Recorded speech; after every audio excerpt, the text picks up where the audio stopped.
میاں بیوی کی لڑائی کا آخری حل کیا طلاق ہی ہے؟ آج کل دیکھا جاتا ہے شادی ہوتی ہے 1 مہینے بعد 2 مہینے بعد طلاق ہو جاتی ہے، گھر بستے نہیں ہیں، تو کیا طلاق ہی اس کا حل ہے؟ بالکل نہیں، طلاق یہ آخری اسٹیپ ہوتا ہے کہ جہاں جا کے پھر گھر کو توڑا جاتا ہے۔ حتی الامکان شریعت مطالعہ اسی بات کا حکم دیتی ہے کہ آپس میں صلح کی جائے۔ نکاح یہ صرف خواہشات کو پورا کرنے کا ذریعہ نہیں ہوتا، نکاح ایک مبارک عمل ہے اور اس کے ذریعے سے 2 خاندان آپس میں جڑ رہے ہوتے ہیں۔ یہ نسل کو بڑھانے کا ایک ذریعہ ہے اور نکاح یہ الفتوں اور محبتوں کا نام ہے۔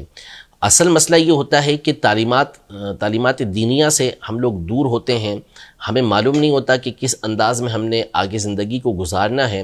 اور برائیوں کے ساتھ، اللہ کی نافرمانیوں کے ساتھ عمومی طور پر ہمارے یہاں عام طور پر شادی کا آغاز کیا جا رہا ہوتا ہے، جس کی وجہ سے پھر یہ نحوستیں آتی ہیں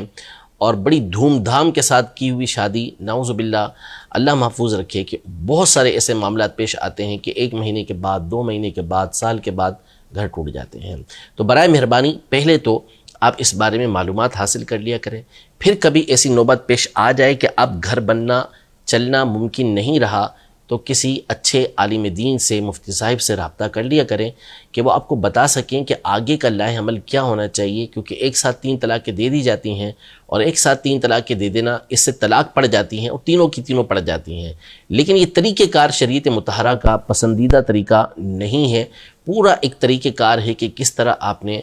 اگر بالفرض نوبت ایسی آ گئی ہے تو کیا کرنا ہے۔ تو اس کے لیے بہتر طریقہ یہی ہے کہ اپنے طور پہ کبھی بھی یہ قدم نہ اٹھائیں، بلکہ کسی معتمد عالم دین سے، سنی مفتی صاحب سے رابطہ کریں۔